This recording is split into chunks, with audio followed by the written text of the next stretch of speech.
क्या आप हड्डी जोड़ या कैंसर जैसी गंभीर बीमारी से परेशान हैं? तो अब निराश ना हो। रीवा के आरोग्यम कैंसर एवं ऑर्थो केयर सेंटर में पाइए सटीक इलाज। मिलिए हड्डी जोड़ रोग विशेषज्ञ डॉक्टर पुष्पेंद्र तिवारी और कैंसर रोग विशेषज्ञ गोल्ड मेडलिस्ट डॉक्टर आराधना त्रिपाठी से। हमारा पता है श्याम कॉम्प्लेक्स, नया बस स्टैंड, रीवा। 1 सितंबर 2026 से देश में आम लोगों की रोजमर्रा की जिंदगी से जुड़े कई बड़े बदलाव होने जा रहे हैं। इन बदलावों का असर कहीं आपके जेब पर भी पड़ेगा तो कहीं आपकी यात्रा और निवेश से जुड़ी सुविधाओं पर। चीनी के बड़े खरीदारों के लिए स्टॉक लिमिट लागू होगी। दिल्ली में महिलाओं की मुफ्त बस यात्रा के लिए पिंक सहेली स्मार्ट कार्ड जरूरी होगा। निवेशकों के लिए नॉमिनेशन के नियम बदलेंगे। रेलवे में एक स्पेशल ट्रेन नियमित एक्सप्रेस बनेगी और टाटा मोटर्स की गाड़ियां भी महंगी हो सकती हैं। तो आइए आपको समझाते हैं कि 1 सितंबर से क्या क्या बदलने वाला है और इसका आम आदमी पर क्या असर पड़ेगा। सबसे पहले बात करते हैं चीनी की। चीनी की कीमतों और जमाखोरी पर नियंत्रण के लिए सरकार ने बल्क खरीदारों के लिए स्टॉक लिमिट तय की है। यह नियम उन कारोबारियों और संस्थानों पर लागू होगा जो हर महीने 10 मीट्रिक टन से ज़्यादा चीनी का इस्तेमाल करते हैं। इसमें मिठाई बनाने वाले कारोबारी, सॉफ्ट ड्रिंक कंपनियां और फूड प्रोसेसिंग से जुड़ी कंपनियां शामिल हैं। अब ऐसे खरीदार अपने पास सिर्फ 15 दिन की ज़रूरत के हिसाब से चीनी का स्टॉक रख सकेंगे। यह व्यवस्था 1 सितंबर से 30 नवंबर 2026 तक लागू रहेगी। सरकार पिछले 1 साल की औसत खपत के आधार पर यह तय करेगी कि कौन सा खरीदार इस नियम के दायरे में आता है। सरकार का मकसद जमाखोरी रोकना और चीनी की कीमतों को नियंत्रण में रखना है। अब बात दिल्ली में महिलाओं की मुफ्त बस यात्रा की। दिल्ली की डीटीसी और क्लस्टर बसों में महिलाओं को मुफ्त यात्रा की सुविधा मिलती है। अब तक इसके लिए पिंक टिकट का इस्तेमाल किया जाता था, लेकिन 1 सितंबर से पिंक सहेली स्मार्ट कार्ड जरूरी किया जा रहा है। जिस महिला के पास यह कार्ड नहीं होगा उसे सामान्य टिकट लेकर किराया देना पड़ सकता है। सरकार का कहना है कि स्मार्ट कार्ड से महिलाओं की यात्रा का रिकॉर्ड डिजिटल तरीके से दर्ज होगा और यह पता लगाने में भी मदद मिलेगी कि किस रूट पर कितनी महिलाएं सफर करती हैं। अब निवेशकों के लिए भी जरूरी बदलाव है।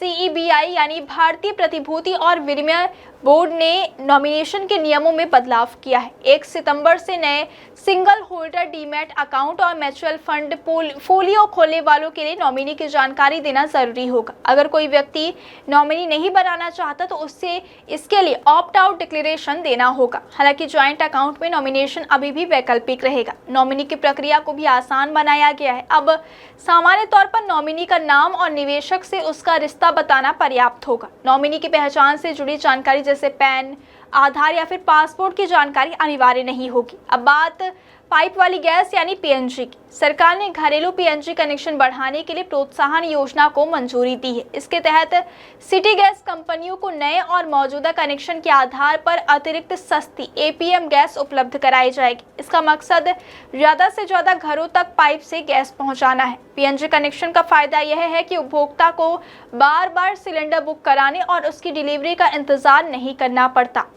गैस की खपत के हिसाब से मीटर के आधार पर बिल आता है। अब रेलवे यात्रियों के लिए भी अहम बदलाव है। दानापुर और SMVT बेंगलुरु के बीच चलने वाली स्पेशल ट्रेन को नियमित एक्सप्रेस ट्रेन में बदला जा रहा है। गाड़ी संख्या 22365 दानापुर SMVT बेंगलुरु एक्सप्रेस अब रोजाना चलेगी। वापसी में गाड़ी संख्या 22366 SMVT बेंगलुरु दानापुर एक्सप्रेस 3 सितंबर से रोज चलना शुरू करेगी। इस ट्रेन में बक्सर स्टेशन का ठहराव भी जोड़ा गया है। स्पेशल ट्रेन के नियमित एक्सप्रेस बनने के बाद किराए में भी बदलाव होगा। स्पेशल ट्रेन के मुकाबले नियमित एक्सप्रेस का किराया अलग होगा और यात्रियों को पहले की तरह स्पेशल ट्रेन का अतिरिक्त किराया नहीं देना पड़ेगा। अब बात उन लोगों की जो नई कार खरीदने की तैयारी कर रहे हैं। टाटा मोटर्स पैसेंजर व्हीकल्स ने 1 सितंबर 2026 से अपनी गाड़ियों की कीमत बढ़ाने का ऐलान किया है। कीमतों में करीब 25,000 रुपये तक की बढ़ोतरी हो सकती है। हालांकि वास्तविक बढ़ोतरी मॉडल और वेरिएंट के हिसाब से अलग अलग होगी। यह बढ़ोतरी पेट्रोल, डीजल और इलेक्ट्रिक तीनों तरह की गाड़ियों पर लागू हो सकती है।